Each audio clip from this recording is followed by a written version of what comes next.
Hello guys, so eto na ang ating ingredients para sa ating arroz caldo. So ang una is ang binabad na malagkit na bigas or glutinous rice.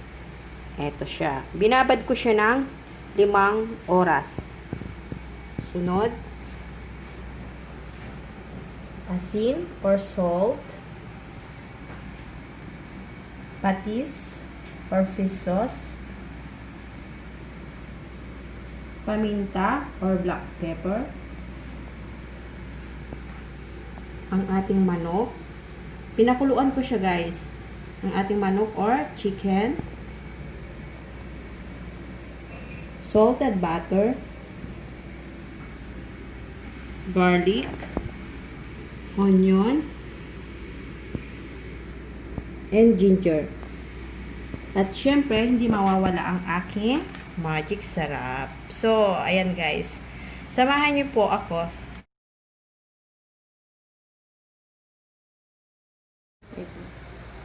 Una, magpapainit tayo ng ating kaldero or casserole.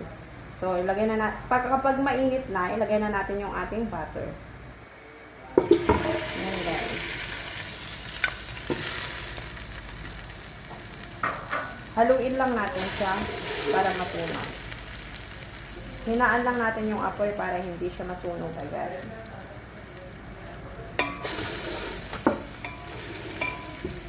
Hayaan lang natin siyang matunaw. Ayan. Haluin lang natin siya. Ayan guys, natunaw na siya. Kaya ilalagay na natin ang ating garlic.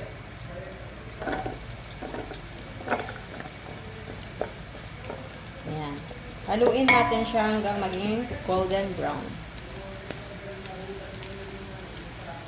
Haluin lang natin siya bahagya guys, para hindi masunog yung ating garlic. Ayan. Hayaan lang natin siya hanggang maging golden brown. Ayan, naging brown na siya. So, ang sunod natin is ginger. Ayan.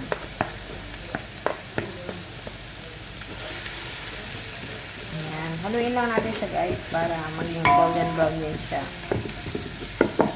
Ayan. So, wait lang natin hanggang maging golden brown. Sunod natin is ang onion. Ayan.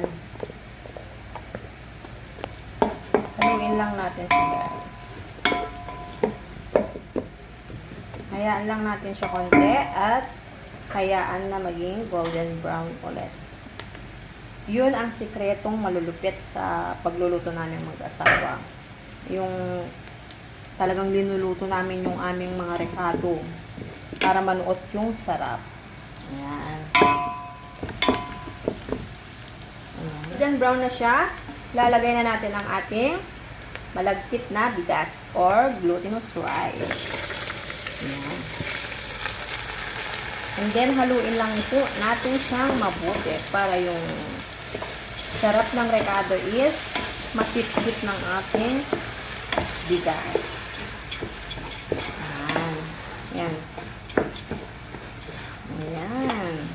Amoy pa lang guys. Talagang takam na takam ka na.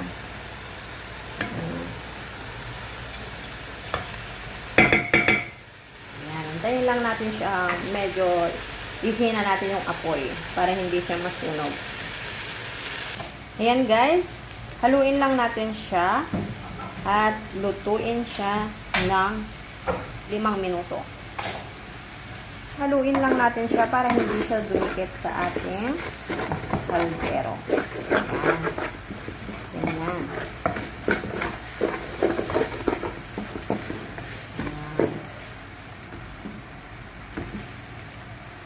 Ayan guys. Ayan. What is ang ating paminta or black pepper. Ayan.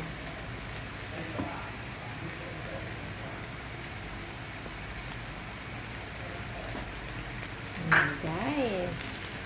Tapos, haluin natin siya.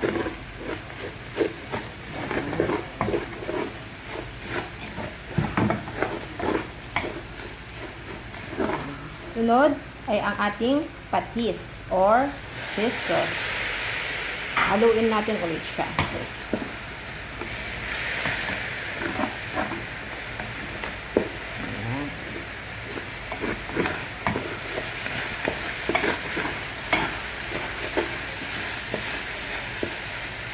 Ayan.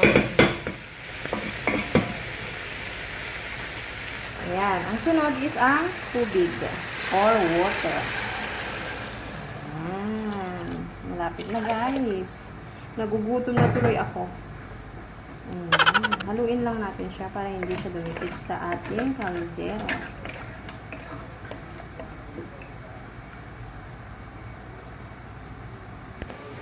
Yan guys, habang niluluto natin yung ating bigas, kailangan na natin iluto yung ating sahog na manok. So, ang kailangan natin is magpainit tayo ng ating kalayok.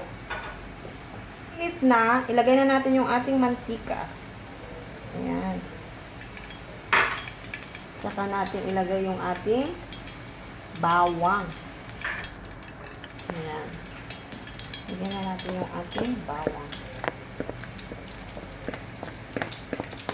Hayaan lang natin siya hanggang maging brown. Ayan.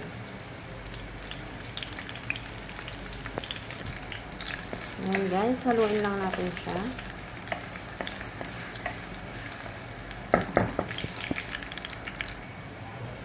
Ayan, sunod natin ang ating sibuyas.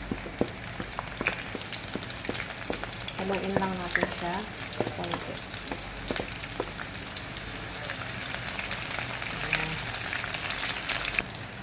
Sunod ay ang ating ginger or luya. Ayan. Haluin natin ulit siya. Ayan. Hintayin lang natin maging golden brown. Sunod ay ang ating manok. Ayan. Haluin natin siya guys. Ayan.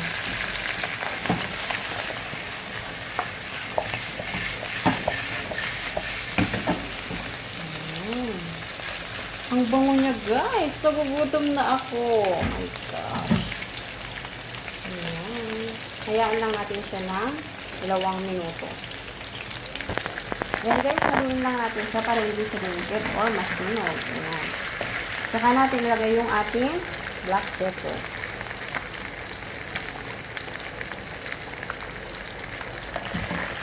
Ayan. Saka natin ulit haluin.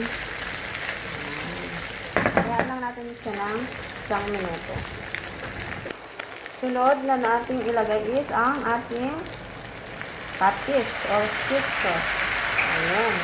Saka natin siya ulit haluin. Guys, ang bango. Yummy. Ayan. Wait until 1 minute again. Guys, check natin yung ating bigas. Ayan. Lagyan na natin siya ng magic syrup. Haluin lang natin siya dahil ay para hindi siya matunog guys. Ayan. Lagay na natin yung ating magic syrup. Isang pack. Ayan.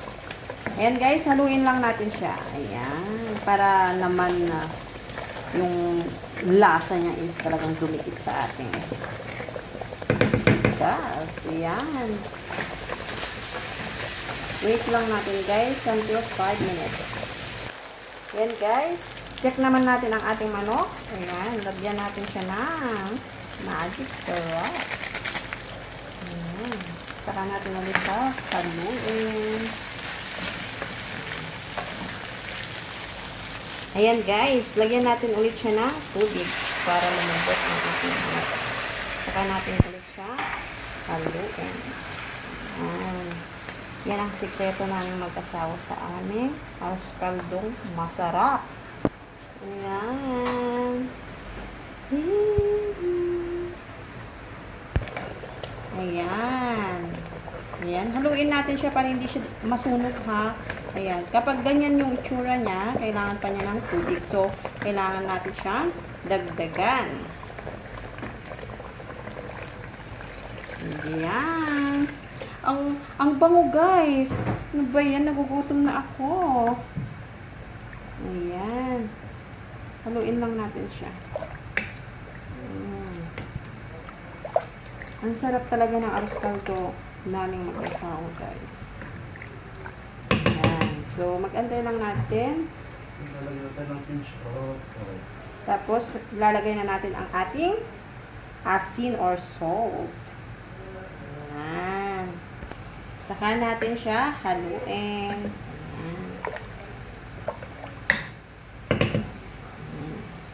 Magantay ulit tayo ng 5 minutes. So, luto na ang ating sahog na manok. So, patayin na natin yung ating kalan. At isang tabi na muna natin tong ating manok. Yan muna siya, guys. Check natin yung ating malagkit na bigas. Ayan. Guys, yung ating manok, ihalo na natin siya. Ayan. Ihalo na natin siya sa ating arroz caldo. Ayan. Yung amoy niya, guys, ang bango. Ayan. Amoy pa lang, busog na kayo. Ayan.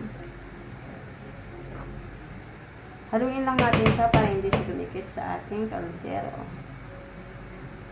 Ayan. Hintayin lang natin siya ng ilang minuto. Ayan. And guys, habang inaantay natin yung ating arroz caldo na maluto, magpakulo muna tayo ng ating toppings na itlog. Ayan. Kain na tayo. Ang bango niya, guys. Ang bango niya. Ang sarap niya. Ayan. So, ayan. It's done. Ayan, guys. So, eto na yung ating arroz caldo. Ayan.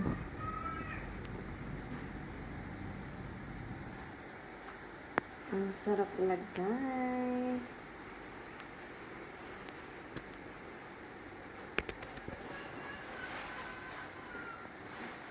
Thank you for watching. Bye-bye.